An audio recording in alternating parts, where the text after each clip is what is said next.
Buenas tardes, les envío un cordial saludo el 17 de diciembre. Mi nombre es Denis Small, este es el informe semanal del movimiento de Lyndon LaRouche. Esta semana se realizó una conferencia de emergencia entre Putin y Xi Jinping.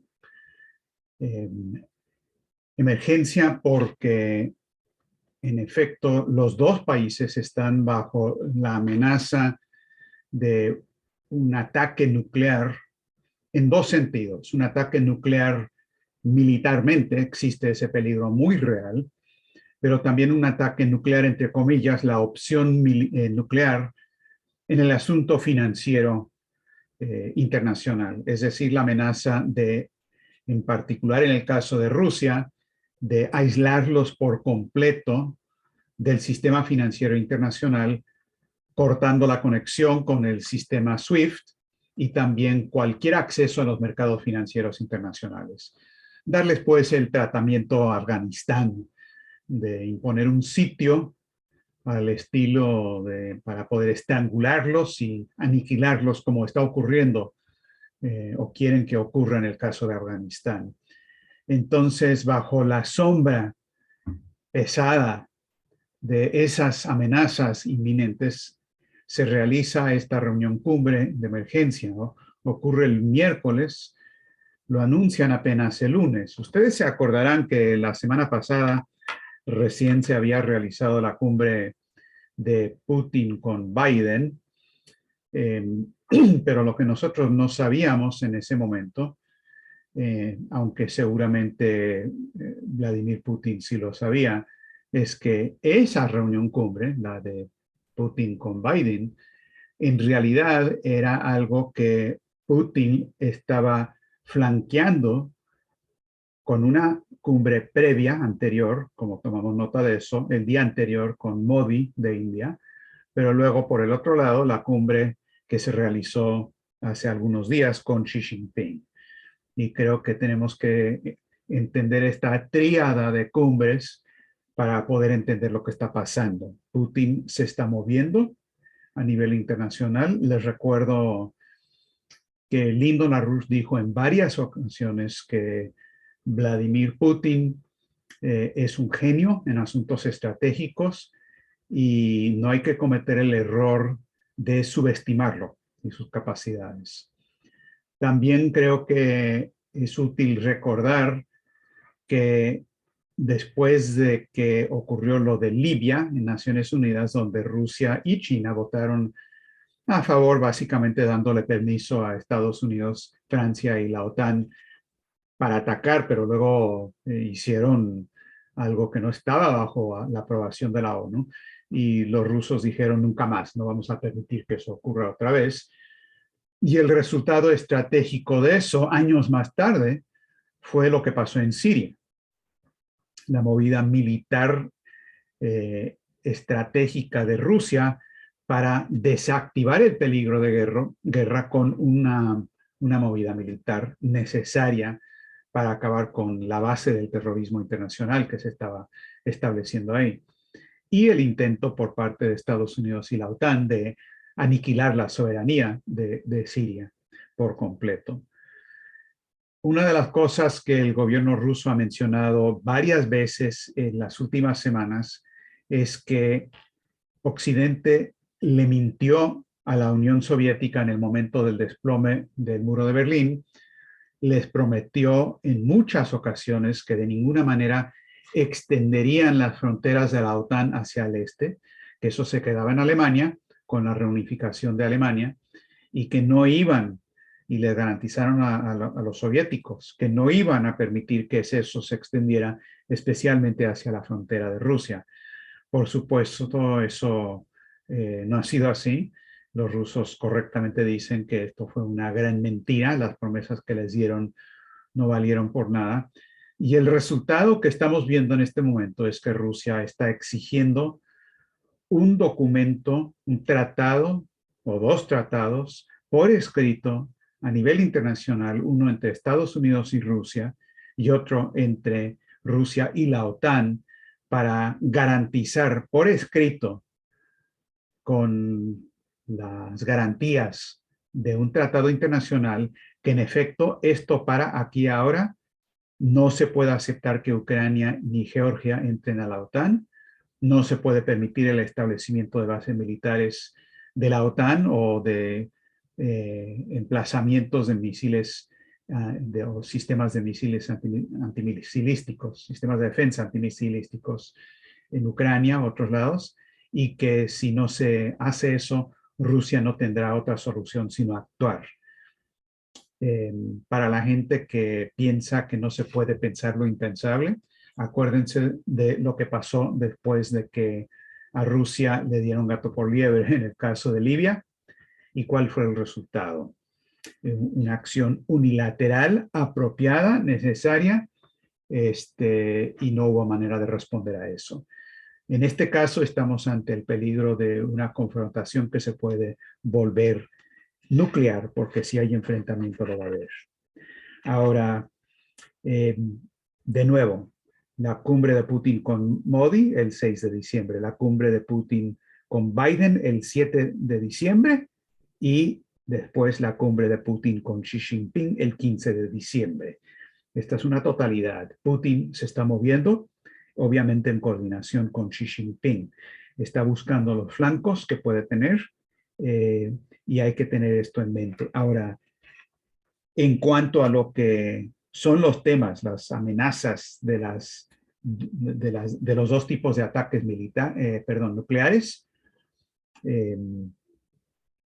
en la parte militar está la declaración que hizo el 7 de diciembre el senador republicano Roger Wicker de Mississippi, el número 2 del Partido Republicano en la Comisión de Asuntos de Seguridad del Senado, no es poca cosa, donde él dijo que Estados Unidos debe considerar ser el primero en la acción nuclear, lanzar un ataque nuclear y poner tropas en Ucrania, también lo dijo. Y eso nunca lo desmintió, no se echó para atrás, eso quedó ahí. Y no es el único, esta es una discusión que los rusos saben perfectamente bien, se está llevando a cabo dentro del Pentágono y otros círculos del establishment para considerar lo que para cualquier persona medianamente sensata sabe que es una locura total, pero la idea de quizás se podría lanzar una guerra nuclear táctica sin que eso escale a una guerra estratégica generalizada, cosa que no puede ocurrir por la lógica de lo que sería un ataque nuclear. Por el lado, perdón, por el lado de la opción nuclear en asuntos financieros, pues la declaración viene directamente de Yuri Ushakov, el asesor del Kremlin para asuntos internacionales, que dijo al otro día después de la cumbre de Putin y Xi Jinping, dijo: los dos mandatarios le prestaron particular atención a la necesidad de intensificar los esfuerzos para formar una infraestructura financiera independiente para las operaciones comerciales entre Rusia y China. Es decir, aclaró, crear una infraestructura que no pueda ser influenciada por terceros países. Ahora, en un momento vamos a hablar de ese tema un poco más ampliamente, pero quiero primero informarles, a no ser que ya hayan recibido la información, pero que hoy Rusia presentó públicamente al mundo dos borradores de tratados internacionales, uno para con Estados Unidos y el otro con la OTAN. Se lo habían entregado a Estados Unidos anteriormente, pero como lo prometió el propio Putin y dijo Ryabkov, el vicecanciller de Rusia, claramente, esto no lo vamos a negociar en secreto, esto lo vamos a hacer público, queremos que se conozca nuestra posición y la del otro lado. Y tengo en mis manos los borradores que los rusos entregaron.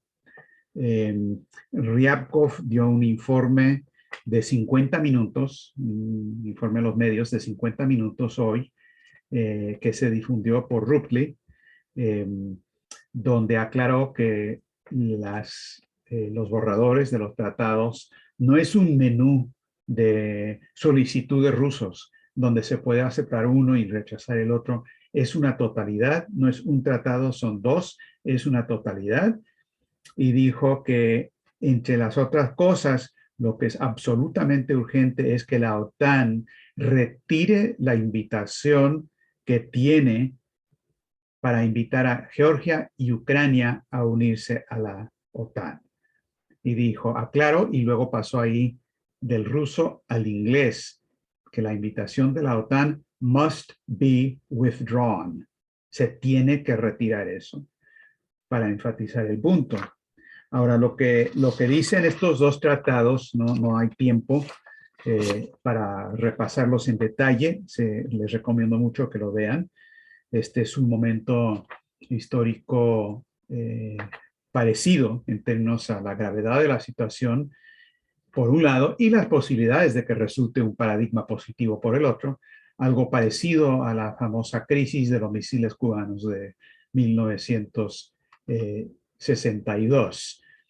En ese caso, habían misiles rusos en Cuba, habían misiles estadounidenses secretos en Turquía, y después de muchas amenazas públicas y casi llegó a una confrontación en el Caribe, se negoció una salida en discusiones totalmente secretas que se supieron posteriormente que habían ocurrido entre Robert Kennedy, enviado de su hermano John Kennedy, y los rusos. Ahora, estos tratados dicen en su introducción que se reafirma que una guerra nuclear no se puede ganar y nunca se debe librar, que es la famosa declaración que viene de la reunión de Reagan con Gorbachev. Y luego es un tratado, el que proponen con Estados Unidos, de 8 artículos. Es breve, pero muy claro. El artículo 4: se tiene que parar cualquier expansión hacia el este de las fuerzas de la OTAN.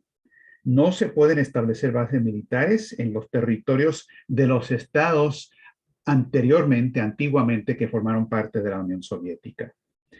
Artículo 5: se debe dejar de tener vuelos de bombarderos de largo alcance en las cercanías de la frontera con Rusia. Lo mismo con los barcos de guerra en el Mar Negro. Dice que queda prohibida el emplazamiento de los sistemas misilísticos de mediano alcance en cualquier territorio que no sea el territorio de las partes, es decir, Rusia en Rusia, Estados Unidos en Estados Unidos. Pero no se puede colocar un sistema de alcance intermedio en Ucrania o en Polonia, porque el alcance de eso es que puede llegar a Moscú. Ahora, y tiene otros artículos. El acuerdo propuesto con la OTAN es algo parecido. Artículo 4, la OTAN no desplegará las fuerzas militares y sus armas en territorio de cualquiera de los estados en Europa que sean contiguos a Rusia. Dice lo mismo sobre los misiles de mediano alcance. Esto porque Estados Unidos bajo Trump se salió del tratado sobre los misiles de corto y mediano alcance. Entonces quieren restablecer eso. Y también queda prohibida cualquier expansión de la OTAN, incluyendo, dice este acuerdo, dice explícitamente, incluyendo la participación de Ucrania, así como de otros países. Entonces, Max, claro, no canta el gallo en términos de lo que están exigiendo y requiriendo. Ahora, en el periodo, bueno, han habido respuestas a esto ya. La portavoz de la Casa Blanca, Jen Psaki, dijo que, perdón, del Departamento de Estado, dijo que se va a tomar en consideración, pero Estados Unidos lo va a consultar con sus aliados europeos. Ojo, eso quiere decir el Reino Unido, y eso es muy problemático. Y aclaró que esto tiene elementos que los mismos rusos entienden que no podemos aceptar. No se sabe, pero se piensa que eso podría ser una referencia a la cuestión de la OTAN y Ucrania. Esa fue una de las reacciones que hubo. Por el lado de Peskov, del Kremlin, le preguntaron que cómo van las relaciones, cómo va la discusión, si hay confianza. Dijo, no, el problema no es confianza, el problema es poder hablar y negociar. Mucho de esto se habló con Trump, pero él no pudo hacer lo que dijo que quería hacer. Pero acordémonos, Trump era un advenedizo, era un fenómeno que vino y se fue de la escena política, pero Biden dice es un profesional y hay que tratarlo como profesional porque él se la sabe de todas. Entonces vamos a ver hasta dónde llega. Eso es lo que dijo Peskov. Ahora, detrás de esto ocurre lo siguiente. Los rusos han dicho con toda claridad lo que pueden y lo que no pueden aceptar. Está en el tratado, pero anteriormente, inmediatamente antes de la reunión con Xi Jinping, Putin habló con Macron de Francia y le dijo, esta es una cita textual, las autoridades ucranianas están agravando a propósito la situación en la línea de contacto y lo hacen con la complicidad de varios países occidentales. Están introduciendo armas modernas. Es una amenaza directa a la seguridad de Rusia, cierra comillas. El presidente, repito, reitero, porque si no queda claro lo que significa esto. Putin le dijo a Macron que lo que está pasando en Ucrania es, abre comillas, una amenaza directa a la seguridad de Rusia, cierra comillas. Y luego exigió que se inicien de inmediato pláticas internacionales. Putin luego tuvo una discusión con el primer ministro de Finlandia, Sauli Niinisto, quien es una persona interesante. Él es una parte neutral en todo esto. Él tuvo reuniones, charlas con Biden y con Putin.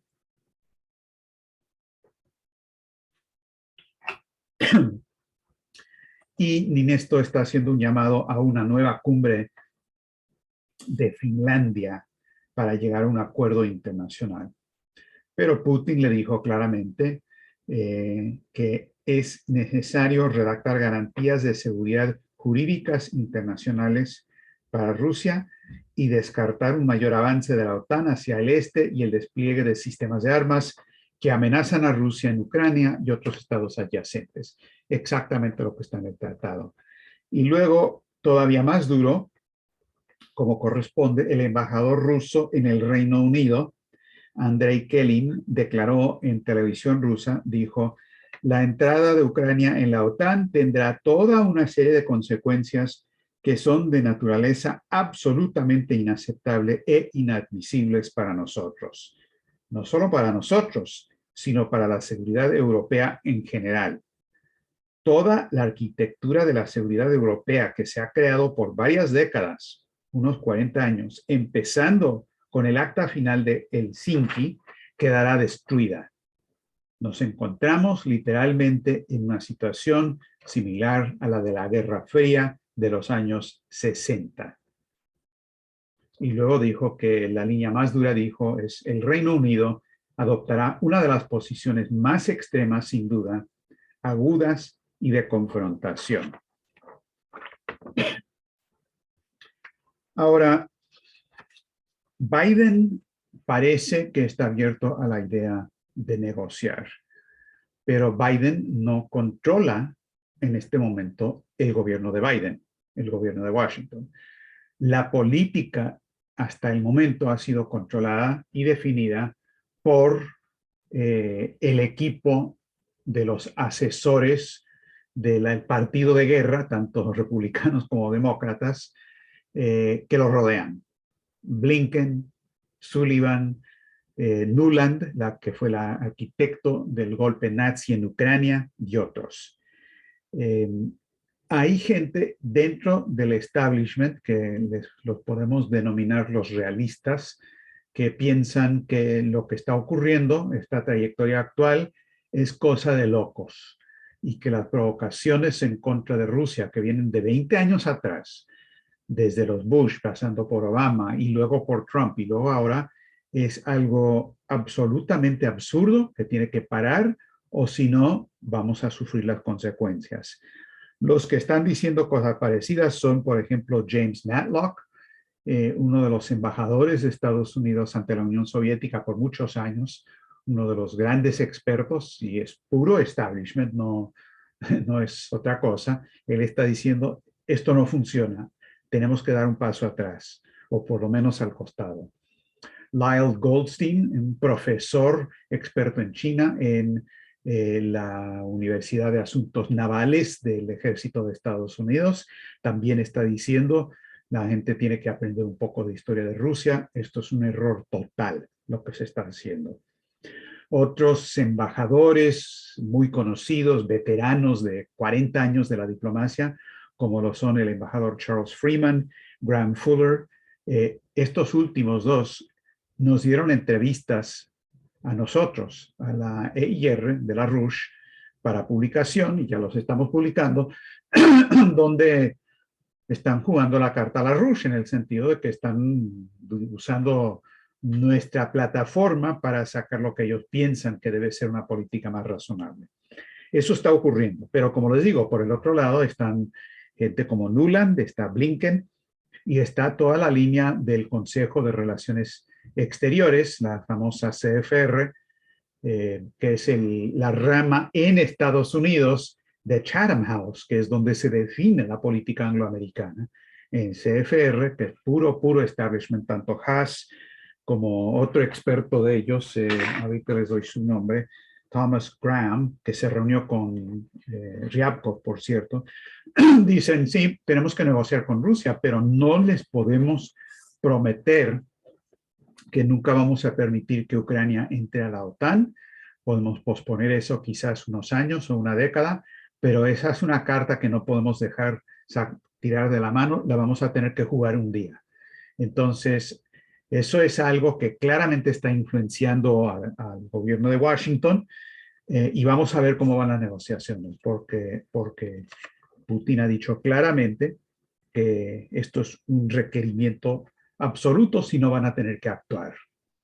Ahora, y de nuevo, vean nada más lo que Putin está armando estratégicamente. En los días de la cumbre con Biden, estableció una coordinación de facto, no quiero decir más, porque no ha sido más, con Modi y con Xi Jinping. Con Xi Jinping claramente es algo mucho más profundo, pero esto es exactamente la parte correspondiente de las 4 potencias de las que la RUSH siempre hablaba que eran necesarias, incluyendo Estados Unidos, para tener el poder suficiente para cambiar el orden financiero internacional y acabar con este sistema caduco.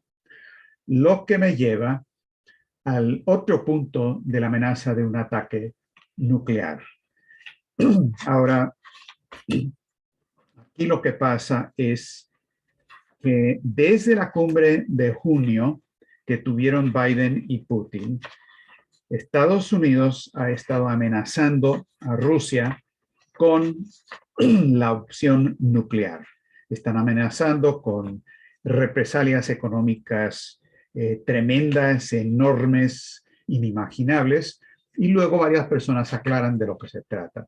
En junio, el mismo Biden fue una de las personas que presentó esta amenaza y publicaron un documento del gobierno de Estados Unidos, del Departamento del Tesoro, donde anunciaron medidas de sanciones en contra de cualquier banco que participara en la compra o la compraventa de bonos denominados en rublos de emisión primaria, es decir, los nuevos bonos que está emitiendo Moscú. Y quedó en eso. Eso no es tan importante en términos financieros. Lo que es muy importante es el mercado secundario, y quedó la amenaza de que pueden hacer eso. Pueden también parar cualquier actividad bancaria con Rusia, y luego la opción nuclear, que incluye estos primeros elementos, pero también romper el vínculo de Rusia con SWIFT, que es el sistema de comunicación interbancario de todos los bancos internacionales. Es lo que han hecho con Irán, es lo que han hecho con Afganistán, y es la idea de aislar por completo a Rusia, de someter el país. Es Es una forma de invadir y someter al país a través de un sitio financiero y económico. ¿Y saben qué? Eso los rusos no lo van a aceptar. ¿Qué va a pasar? Difícil saber, pero claramente fue uno de los temas que hablaron Xi Jinping y Putin. Yo no creo que Putin y Xi Jinping van a tomar medidas unilaterales para ellos romper con SWIFT y establecer su propio sistema. Yo creo que se han preparado y están preparados para las contramedidas necesarias si es que se lanza esa guerra económica nuclear en contra del país. Porque eso sería guerra financiera total. Si atacan el mercado secundario en rublos, eso quiere decir una fuga de capital masivo de Rusia, quiere decir una caída drástica del valor del rublo, quiere decir caída de las reservas, aumento de las tasas de interés, etcétera, etcétera. Guerra financiera como los países del tercer mundo conocen. Y en ese momento Rusia tiene que tomar una decisión. ¿Rompemos o no rompemos? ¿Establecemos control de cambios o no? ¿Acabamos con los elementos oligarcas de nuestro sistema o no?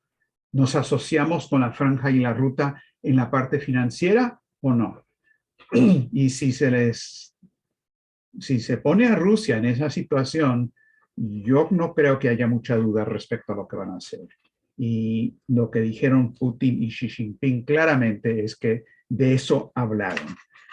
Y Ushikov mencionó eso y luego dijo también, se abordó también el tema de la cooperación en el formato Rusia-India-China y que se va a realizar una cumbre próximamente en el marco del RIC, Rusia-India-China, en un futuro próximo.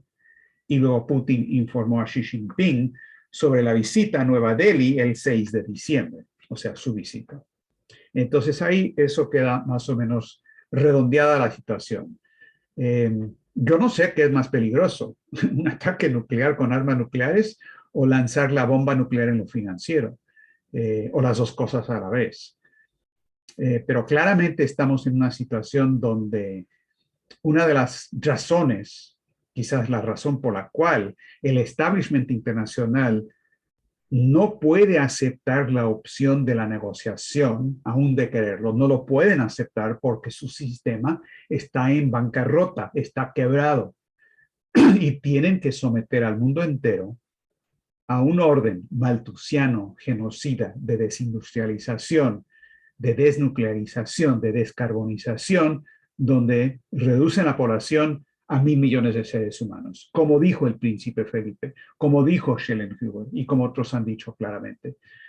Entonces, hemos llegado a una crisis y un momento parecido a lo que fue la crisis de los misiles cubanos, pero realmente mucho más grave por el punto de descomposición del sistema en su totalidad. La Reserva Federal se reunió esta semana, anunciaron que están reduciendo la emisión cuantitativa en 15 a 30 mil millones de dólares al mes y que van a alzar las tasas de interés empezando el año que viene. Vamos a ver hasta dónde llega eso, porque la última vez que trataron de hacer eso, se empezó a desatar una serie de bancarrotas en dominó o una explosión nuclear financiera de bancarrotas y quiebras que inmediatamente dieron media vuelta y emitieron de nuevo. No pueden dejar de hacer lo que están haciendo sin provocar ese tipo de implosión del sistema, y para poder tolerar eso tienen que tener control para imponer medidas de austeridad fascista al estilo de Adolfo Hitler. Y ese es el asunto con Rusia y China. Mientras ellos existen, en la forma que existen, especialmente con una alternativa que se llama la Iniciativa de la Franja y la Ruta, el establishment de Londres y de Wall Street no puede avanzar con paso seguro bajo estas condiciones. No nos debe sorprender, por lo tanto, que ellos, los rusos y los chinos en particular, están jugando la carta LaRouche todos los días.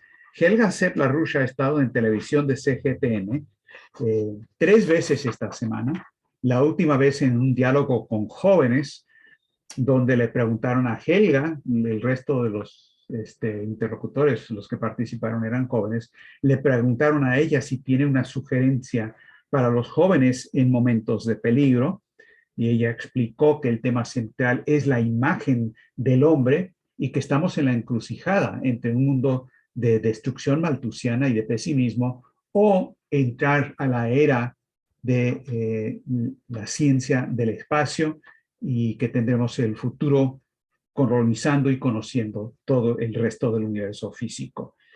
También es notorio que en los momentos en que se está realizando la reunión de la Organización de Cooperación Islámica en Pakistán, en un programa de discusión de la Televisión Nacional de Pakistán, estuvieron tanto Helga Sepla-Rush como también Hussein Askari del Instituto Schiller para presentar nuestro punto de vista, donde Helga enfatizó que Afganistán, con la operación Avicena que hemos propuesto, puede ser el punto de viraje de cooperación entre las grandes potencias para que se utilice eso para cambiar la totalidad del paradigma internacional. Eso hace falta, hace mucha falta, porque estamos en un momento en que la existencia misma de la especie humana está en entredicho. Eso es nuestro informe para esta semana.